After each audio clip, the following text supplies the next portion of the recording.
Very good. Welcome to this third lecture on the design of probability theory. What we had done last time was figured out how to assign degrees of belief, plausibilities, to a disjunction, A or B. And we saw that that was given by a sum rule.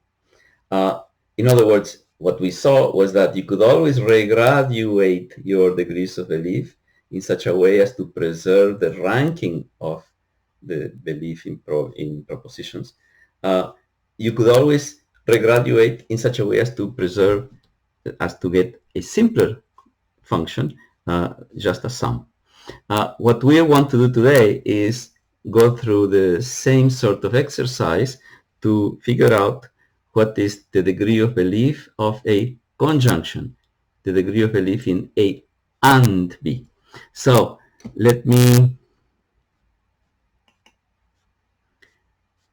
go to my tablet. And so what we had last time was that when you have a disjunction, the degrees of belief in A or B is given by the degree of belief in one plus the other minus the degree of belief of the conjunction of A and B. We also saw that the degree of belief in a statement that was false necessarily had to be given equal to, had to be 0.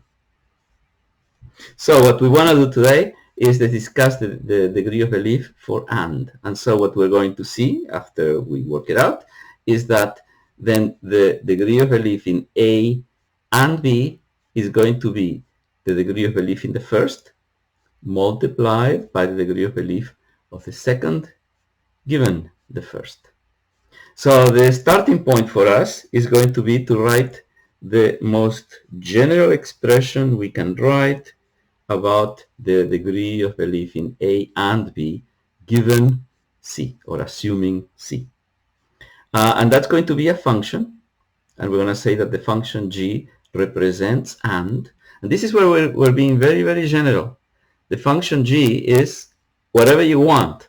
Now, we want our theory to be useful, so of course we want the function G to be sufficiently well behaved. Okay?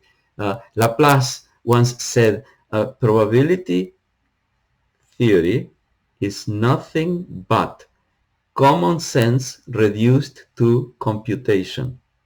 Now, if you were to have functions G that are completely sick and anomalous, then that would not represent common sense. We're trying to be reasonable here. So G is very general, but of course we can take derivatives. It's not discontinuous. It's sufficiently nice.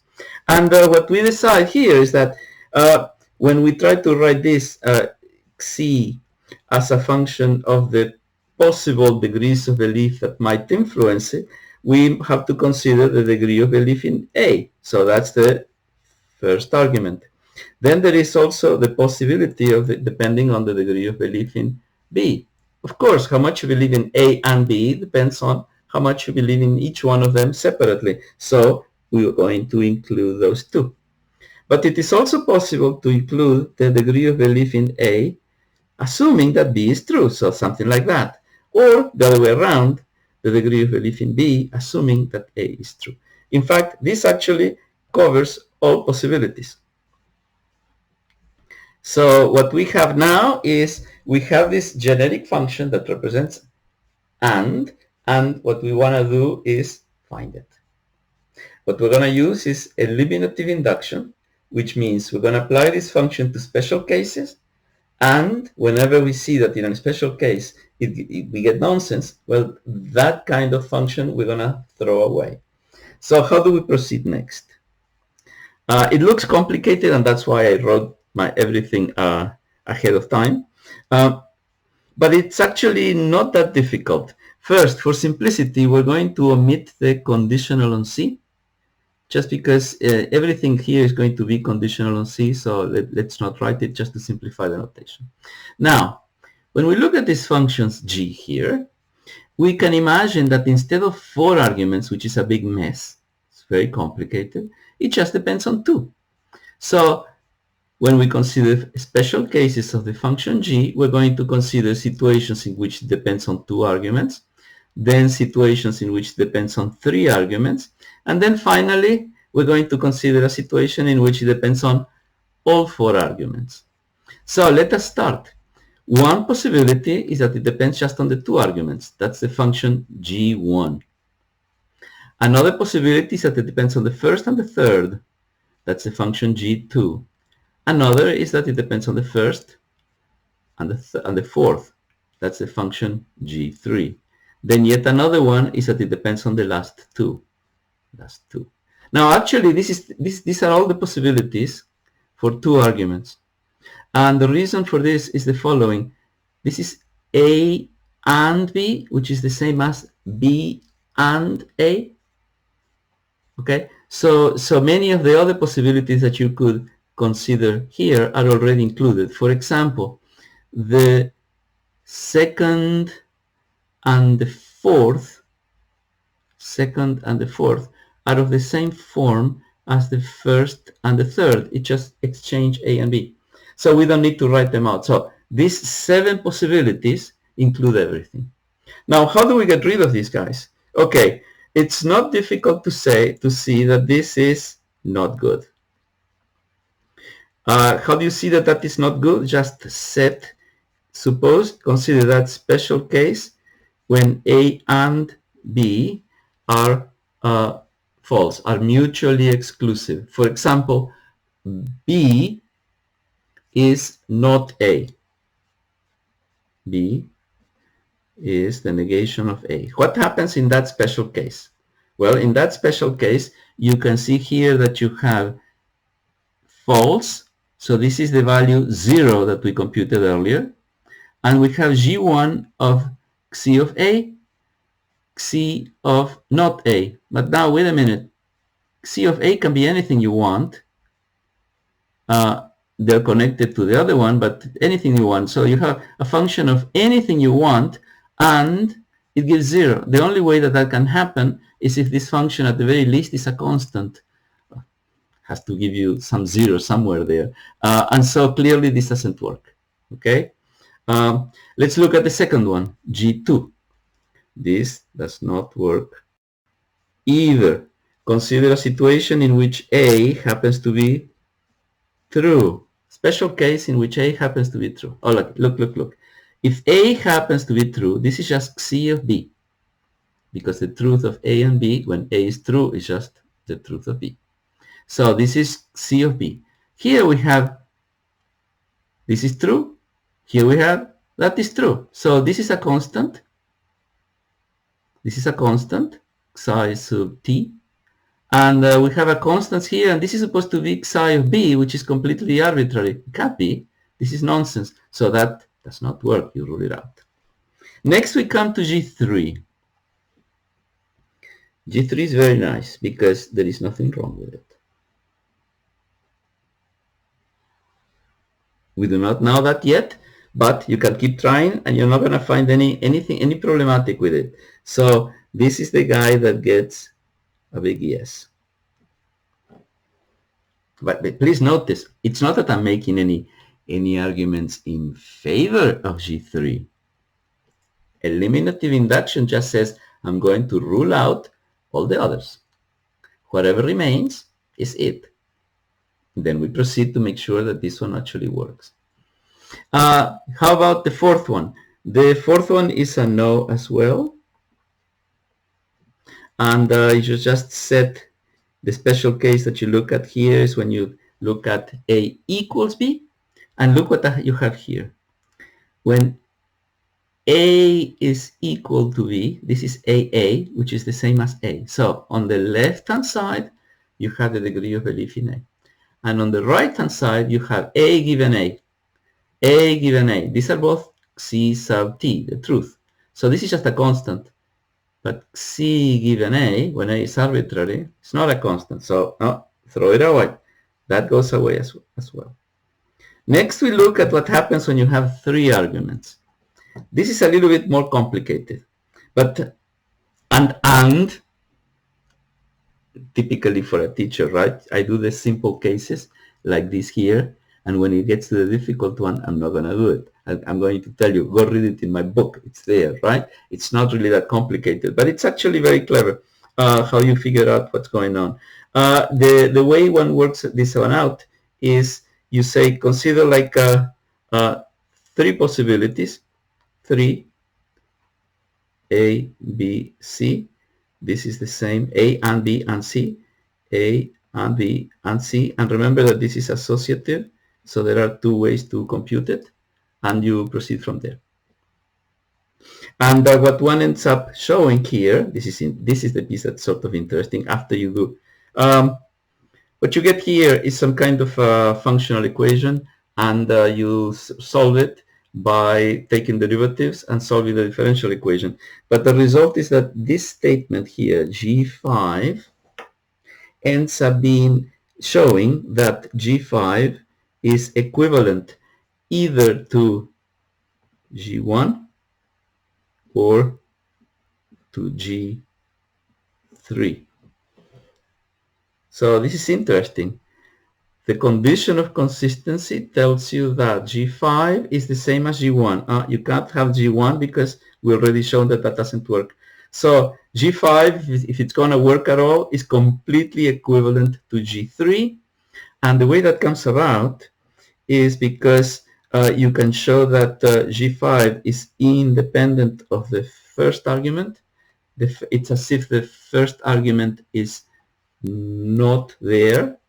And so it just depends on the degree of belief of one and the degree of belief of the other, given the one, which is what was written here. Very good. Same thing happens with G6. This happens to be analogous to either G3 or G4.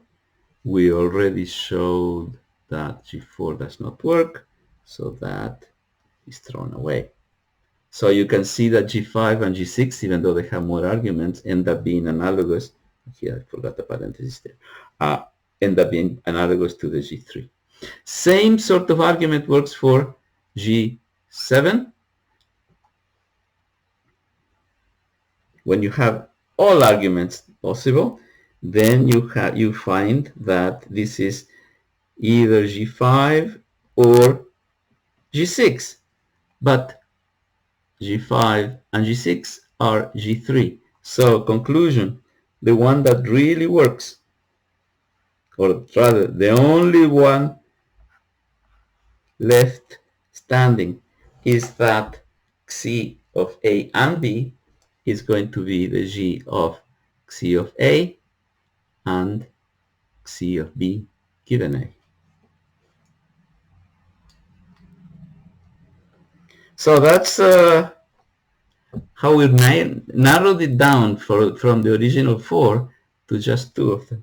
So now we proceed again, and now we have to start writing a little bit more. So what we're going to be doing is determining this function g from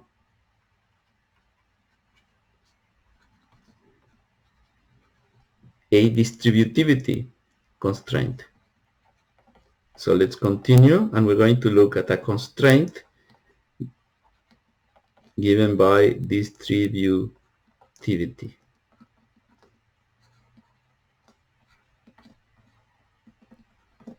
And this is how it works. We have an and we have an or. We have a nice way of figuring out what happens when you just have ors, the sum rule. Now we have a generic function g that applies to and. So now what we would like to be able to do is say we would like and to be consistent with or. We want the sum rule and the g function to be consistent with each other. So we're going to notice the following. Suppose that you have three propositions,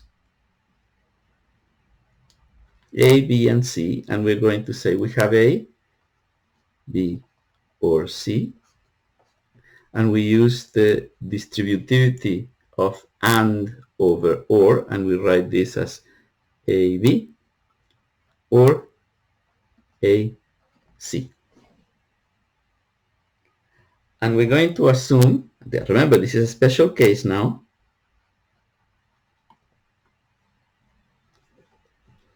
we're going to assume that B and C are mutually exclusive. The reason that's useful is because then you see you have B or C here, and so we can actually notice that the degree of belief in B or C is just going to be a sum of the two. It simplifies life. So here we go. Let me write it out. We're going to write the G of A, B, or C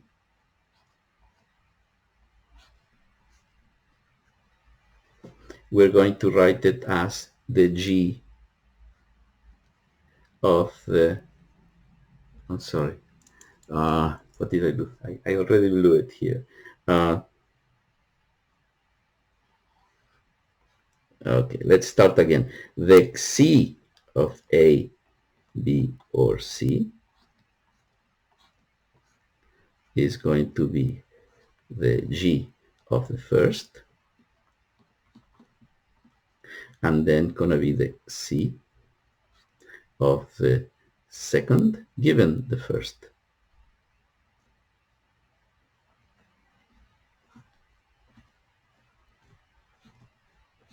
So that's what we learned from the previous slides. So now we proceed further here because this is going to be the G of the first, and this is an OR. So we know it is just the sum, the OR of mutually exclusive propositions, BA plus CA. Very good. We've just computed the C of this statement here. So I can even write it like this. And then here we're going to have the C of that. So for this is the right-hand side, the left-hand side, and now we're going to do the right-hand side. The right-hand side is going to be, let's see, B and C are mutually exclusive, so this is going to be C of AB plus C of AC. But this is an and that is an AND. So here we're going to write this as being G of the C of the first, and now C of the C of the second given the first, plus the G for the AND of the first and of the second given the first. So now, like we have been doing before, if we have two ways to compute the same thing, namely the two sides of this equation, the two have to agree. So now I'm going to write them all together. The left-hand side has to match the right-hand side. We're almost there. Now, what do we have here? This looks messy. But here we have a function, and C of A is the degree of belief in A. It's a number. Here we have a number. There we have a number. It's written in complicated ways because we put all sorts of notation. But this is just a number. Let me call this U. And let me call, in fact, I'll do it in red so that we see where things are going. This is going to be called U. This is going to be called V. and this is going to be called W. And C of A is U, so this is U, that's U. B given A, that's V, and this is W. So the conclusion here is that our equation looks as follows. U V plus W is the same as G of U V plus G of U W. So here we have a functional equation for the function G, and it's supposed to be, we are supposed to find solutions for essentially arbitrary values of U, V, and W. So what we're going to do is we're going to solve this differential equation by taking derivatives and solving the differential equation. So this is what I'm going to do. I'm going to take a derivative with respect to V and a derivative with respect to W of the function of the left-hand side.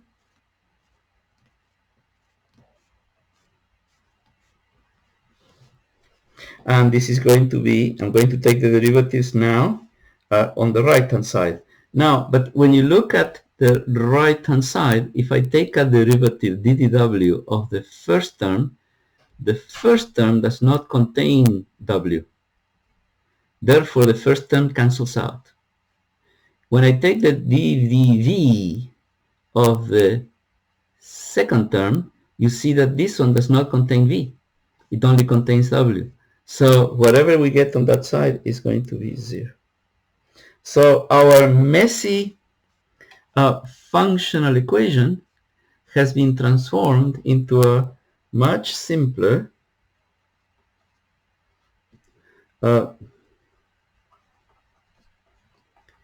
differential equation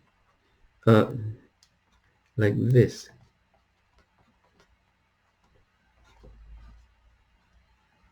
Let us solve it. How do you solve that equation? Okay, the way you solve it is you change variables. We're going to introduce a new variable, which is the sum of V and W. And when we do that, we're going to do the derivative with respect to W. Let's do it like this. We're going to have the second derivatives, right, of G, U, Z. When we have the first derivative, just leave it alone for the time being. And now we're going to take the derivative of G with respect to W. The way we do it is we take the derivative of G with respect to Z, because that is where the W is hiding. And then we take the derivative, just use the chain rule, the derivative of Z with respect to W. But from here, you see that the derivative of Z with respect to W is 1. So that disappears. So now we're going to take the derivative of dg dz with respect to V, and we proceed in exactly the same way. We take the derivative with respect to Z, and then the derivative of Z with respect to V, which is also 1. So we see that we have transformed our complicated functional equation into a differential equation that's actually very simple. It just says that the second derivative of this function with respect to the second argument is 0.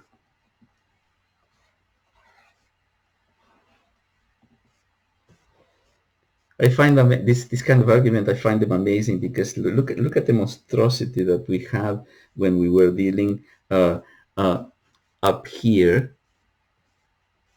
and then the difficult nature of this equation here, it seemed like awful. And then you just start taking derivatives and doing the clever things, and you end up with an equation that's very, very simple. Because what is it that this equation here says? When you take the second derivative, it gives 0. So what this means is that the function g of two variables, guv, is going to be a function that depends on the second argument linearly. If you take two derivatives of this linear function here, you get 0. Now, typically this a and b would be constants, but here really all we really require is that they be constants with respect to v. So in principle, they can be functions of u. We're almost there. You see, now this is getting to be very simple, except that we have these functions that we don't understand them yet. But we have a little bit of a problem, however, because when you have an equation like this one here, maybe I should box it because it's kind of blurry. When you have an equation like that, a functional equation, and you solve it by taking derivatives, whenever you take derivatives, you're going to be killing constants. So you may be introducing solutions that do not quite work. So how do we make sure that this solution here, this one, is actually going to work? We have to plug back and see if it works. So we're going to plug back, and we plug back into this equation. And what this equation is going to say is the following. There is going to be a function a of the first argument multiplied by the second plus a function b of the first argument. So we're going to write it out. A function a. So let me remind you what it is we're doing. Substitute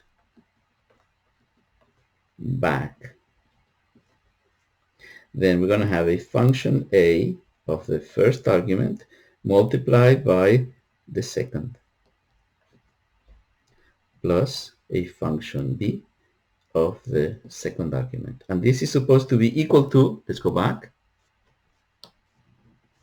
It's supposed to be equal to the sum of these two guys. Now, this is going to be a function a of the first multiplied by the second plus b. A function a of the first multiplied by the second plus a function b of the second. And we finally go back to the last piece. It's going to be a function a of the first multiplied by the second plus b.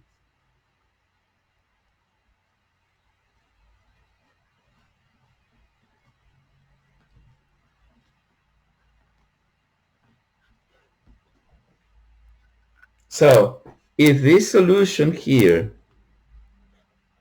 is going to work, it has to satisfy this last equation here.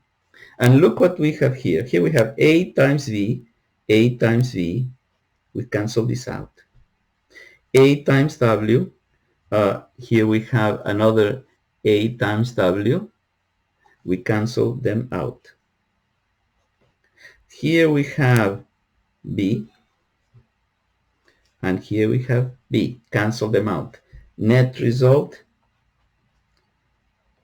this is going to work provided b of u equal to 0, which means that whatever the function g of uv is doing is going to be a single function of u multiplied by the second argument. You see how it's becoming simpler and simpler and simpler. How do we decide on the function a now? That's the last step in this argument. We're going to reason as follows. To find a of the first argument, we're going to consider another special case. The special case is going to be, imagine that you have a given anything, a assuming conditional on anything else.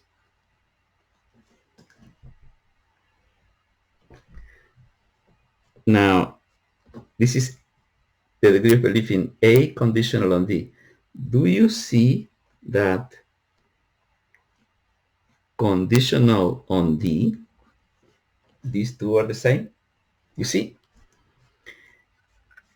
Conditional on D, D is true. So what I have written here is A and truth, which is exactly the same as A. So clearly here we have an identity. But this is a conjunction. This is an and. So what this is going to be, whatever it is, it's going to be the G of the first, and the second argument is going to be the Xi of the second given the first. Now it doesn't seem like we have accomplished anything here, but this value, D, the degree of belief in D, given D, this is a number. It's the number that we associate to the truth. And so what we have here is that CAD is going to be the G of CAD, and the number here is T. Now, we already know what G is. It's here.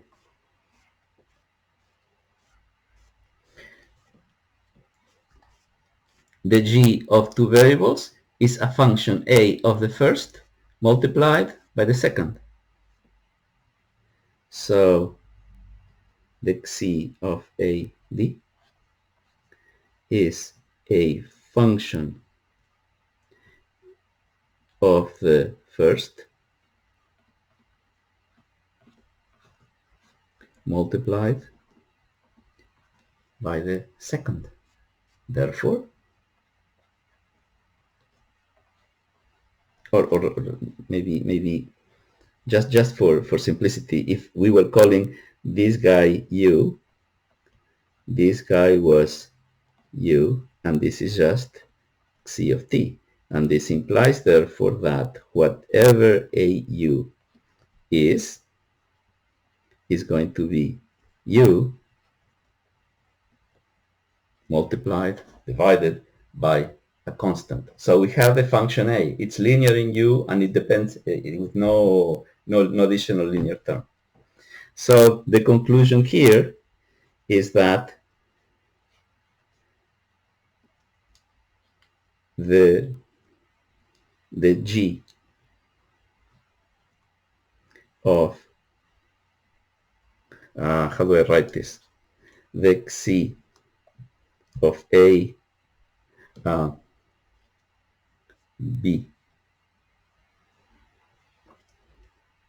of any two given D is going to be the G of the first multiplied by the G of the second given the first, and then D. But we know what the G is.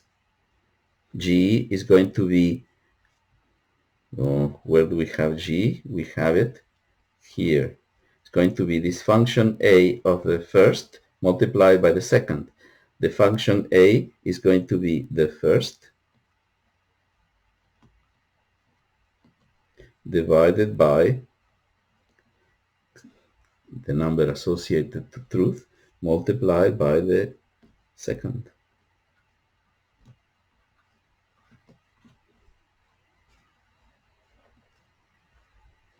And we're done.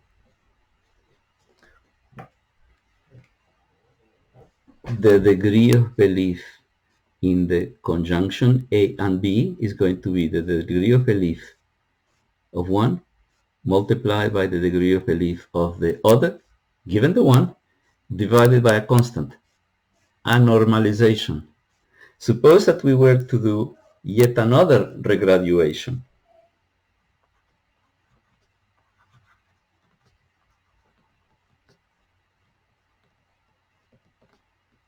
This is the last regraduation. When we do that, what we have, the last regraduation is we're going to call the P of A, well, here, let's call it like this. P of A, D, we're going to call it, it's going to be the C divided by this constant. When we do that, suppose that I were to divide this by CT in one side, CT on the other. Then what we have is the probability of AD, and I'm not going to write the D anymore, is equal to the probability of A multiplied by the probability of B given A, which is our final result. It's also obvious from here that if this one here, if this guy here happens to be true, then the value we assign here is C sub t. So the probability of something that is true, what we would call PT, is equal to 1.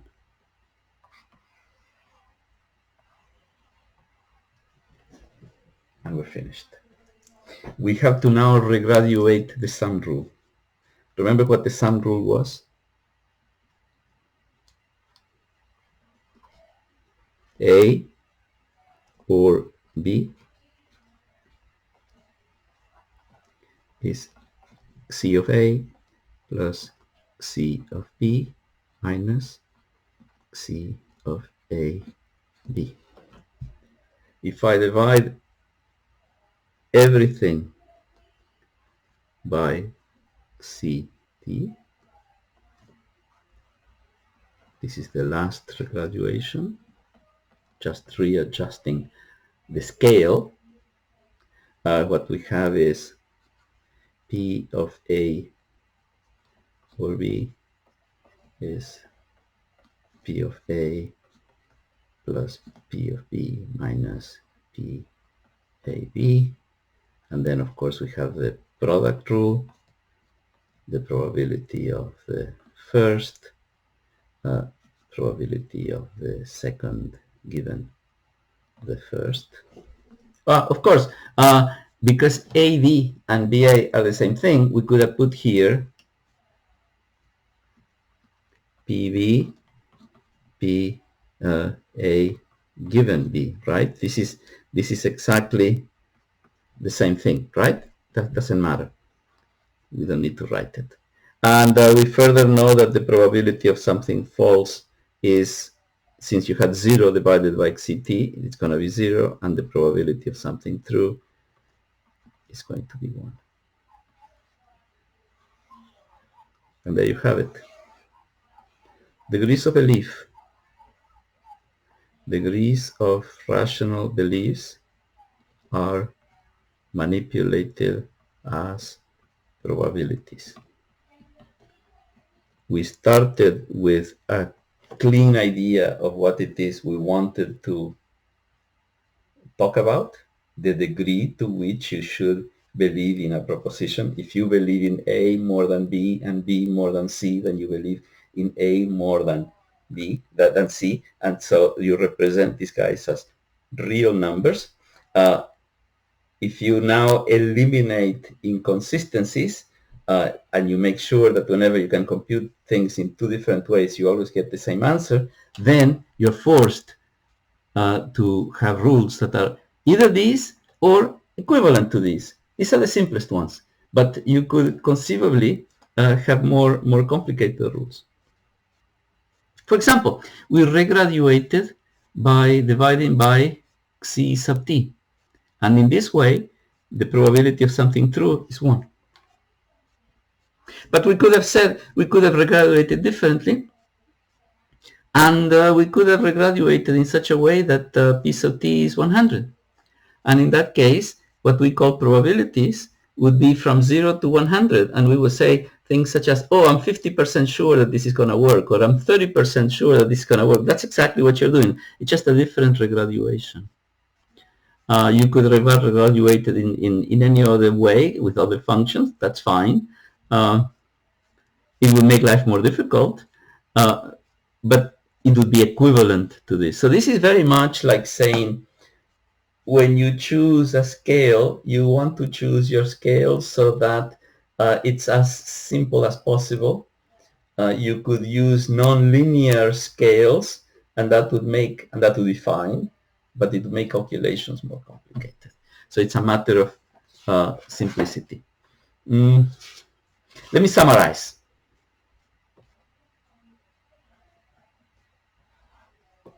Summary.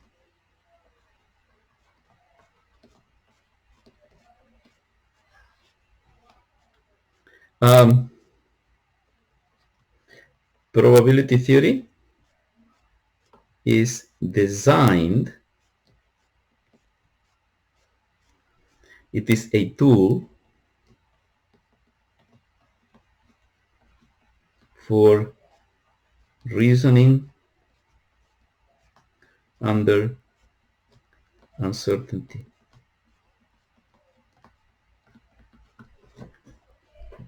Please notice we did not prove any of this. We designed it, and then we show that eliminating inconsistencies forces you to regraduate in your scales in such a way that this is the simplest possible way, just convenience.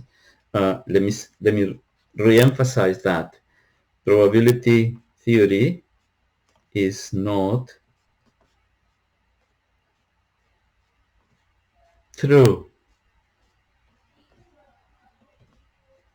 It is useful. It's a tool. We're doing engineering here. The interpretation that we started from was that these degrees of rational beliefs are provide us guidance, are guides as to what we ought to believe if only we were an ideally rational agent.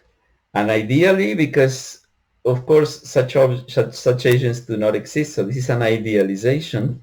And rational because this ideally rational agent is willing to reason all the time following the same rules. We humans do not do that. We're full of prejudices. So this is only if we're willing to follow these guidelines are we going to obey these rules. We have to force ourselves to do it. Could we have done it differently? Very good question. Well,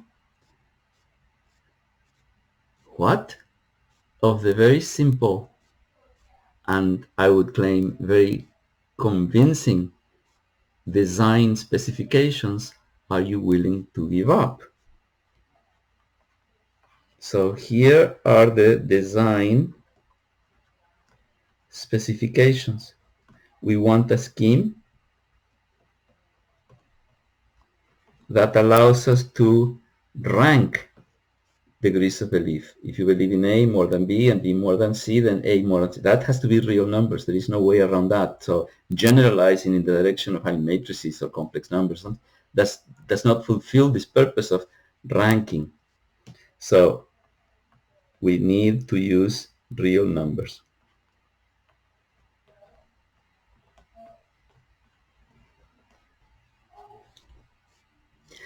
We're going to use this scheme to reason in situations where we do not know what's going on. We seek guidance, so we admit that we do not know what's going on. And so what we're seeking here is the bare minimum that applies in any problem of inference. So what we want here is universality. We want this to apply in those situations where we do not know if the rules of probability that we're going to use in the stock market are going to be the same or different from quantum mechanics. Since we do not know, we have to say, look, any problem is a black box, we're going to apply the same rules. It's part of being useful. And finally, if we want to be rational, that's very difficult to identify, to define what is being rational.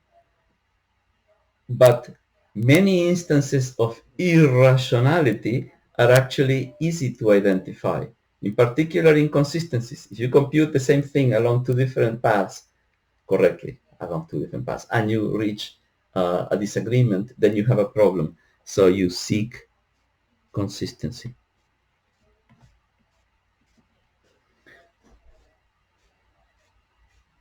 So how would you avoid a framework like this?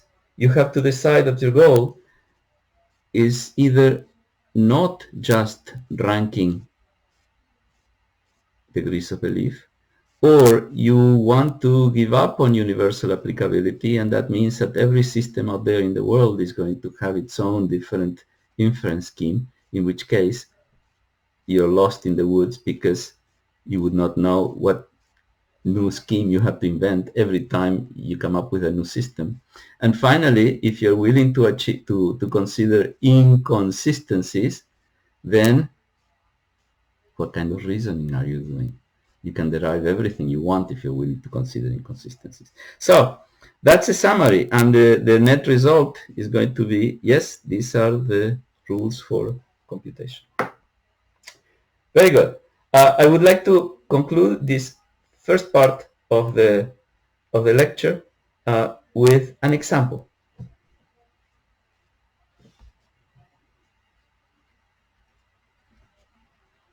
which the example is going to help me introduce some nomenclature that we're going to find useful as we proceed.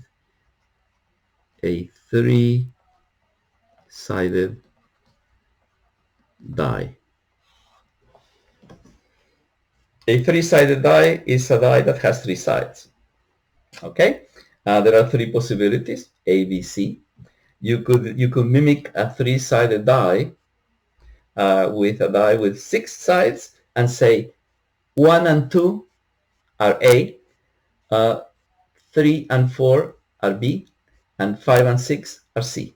So what we know about this three-sided die is that the probabilities have to add up to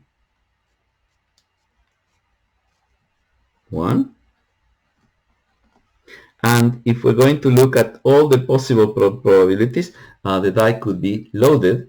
We can plot these probabilities here in a space of three coordinates, PA, PB, and PC. And when we figure out that the probabilities have to add up to 1, it means that you don't have 3 degrees of freedom, you only have 2. So the set of points that satisfies this normalization condition is two-dimensional. This is the number 1, the number 1, the number 1. And this space is two-dimensional. This space is called a two simplex. And you can also see here that each point in this simplex, in this space, each point can be described by those 3 coordinates. So what we have here is a space, a 2-dimensional space, in which each point represents a probability distribution. Here's the distribution, the 3 probabilities. They add up to 1. So each point is, in this space, each point is a probability distribution. This is what we call a statistical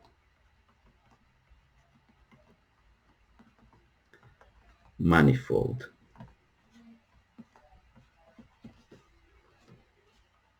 Manifold is the fancy term that mathematicians use to describe a space. When a space is locally like a Euclidean space Rn of n dimensions, you call that a manifold. So manifold is a term for space. Don't ever worry more about it than that. You don't need to. In fact, from the way I've written it here, it gives you the impression that this set of points, this simplex here, has the geometry of a plane. If this were Euclidean coordinates, this would be the equation of the plane, and so it looks like this is a plane. But in fact, the proper way to assign geometry to this simplex is, as we shall see later, and you'll see how it comes about. It's very cute. This is actually like an octant of a sphere. This is actually spherical. Let me write it down. Change variables.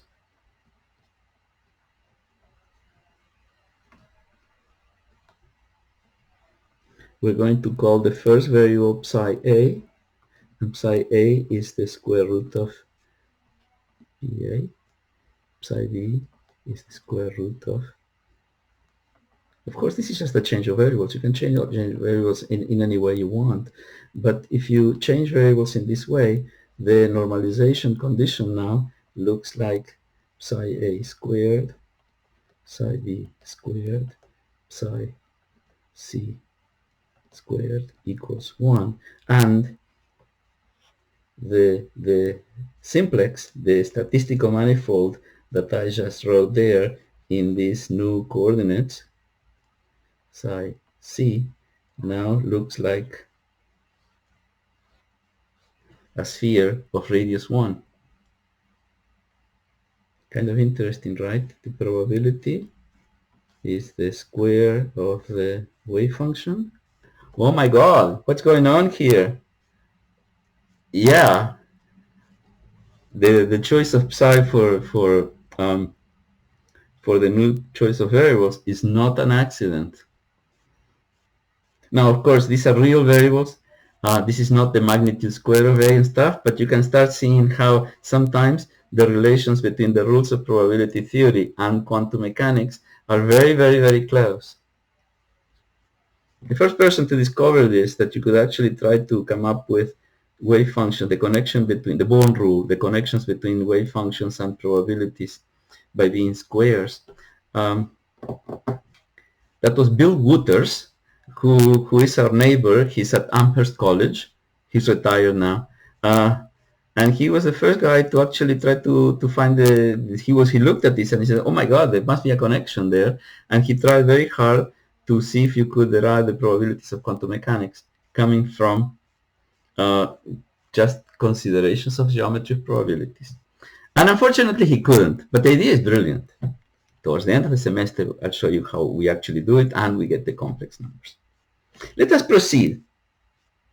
Because what we did with the rules for manipulating probability theory is much, much more than just saying you have this 3-sided die and you can toss it and the probability of A is going to be PA and that's it. No, we can do more. Let me introduce a little bit more language.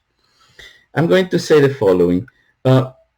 What are we going to be talking about? Well, we're going to be talking about a proposition A that says it comes out A, or a proposition B, or a proposition C.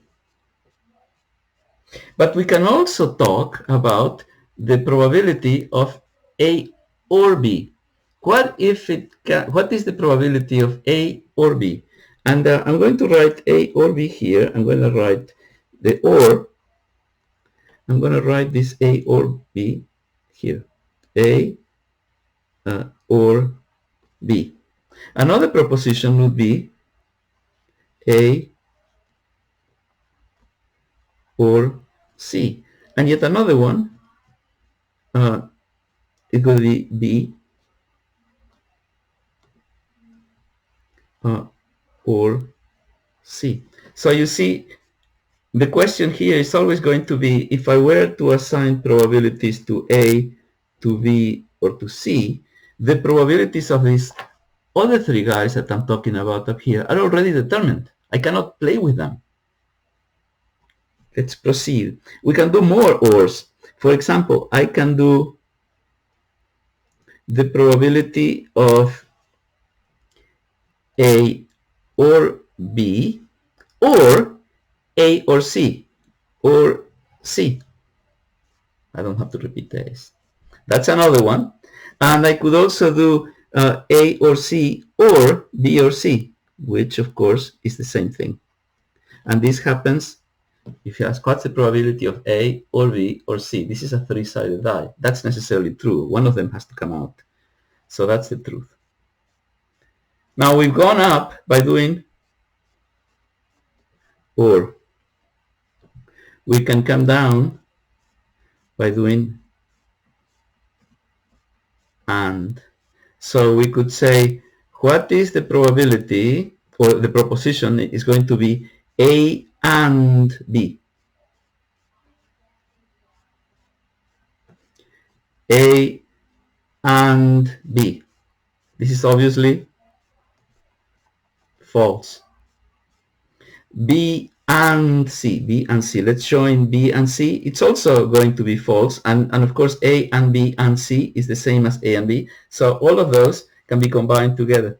So what we have here is all the possible propositions, the possible statements that you could make about the outcomes of tossing a die. This is called the lattice of propositions.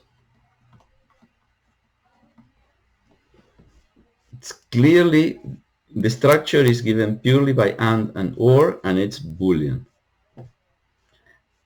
This is what we call a different alternative name, and I'm just telling it to you because you have to get used to the words, so that you know when people are talking what it is that I mentioned. The universe of discourse. It's pedantic, I'm sorry, but what can I do? That's what people use. This is the universe of all the propositions that you can attach to this die that's being tossed just once. This is what you're talking about. Now, whenever you're going to do something, any problem of inference, this is the first thing that you have to decide on. You have to be clear about what it is you're talking about. What is the universe of discourse? What is the lattice of propositions? Now, when you do something like a lattice like this, these A, B, and C are sort of special because they're sort of like the basic units that you talk about. They're called the atomic propositions. I don't know where that name comes from, but it's like the most basic ones. Very good. Given a universe of discourse, what we would like to do now is sprinkle probabilities here. Assign a probability to each one of these nodes, right? So assign probabilities.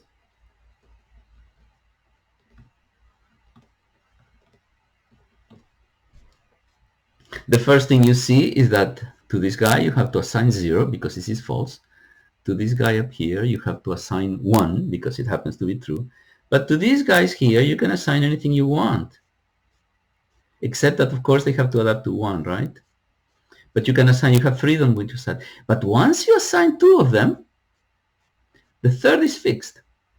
And if you assign those 2, this guy is also fixed because after all, A or B is the same as not C. A or C is not B. So if I tell you this guy, I'm already immediately telling you that guy. If I tell you this guy here, C, I'm already immediately telling you what that guy is going to be. So once you see how this is going, this very simple case, it's almost like obvious. I fixed 2 or 3 of these guys. In fact, I fixed 2, and everything else in the lattice is determined. So what we have here is a web of consistent degrees of rational belief. You fixed a few of these guys. Typically, when you look at the atomic propositions for any problem, you have to fix n minus 1, right? The last is fixed by normalization. And from there, you know everything else. So although the universe of this course can be very complicated, for the case of 3, I could draw it. For 4, try it. It's a mess. 5, poof. And if you have an ideal gas, when you have 10 to the 23 positions and another 10 to the 23 momenta, you can imagine that you can never write it down. But you can always talk about them, and once you have those, you can figure probabilities for anything else. What else do I have to tell you about this? Web of beliefs, lattice of propositions, units of this course. We have a statistical manifold, and we have a simplex, and even a potential connection to quantum mechanics. The connection is not there yet, but this is just the smell of it. Very good. Time to stop now. What I would like to do in the next last third of the class is tackle another interesting example. See you then.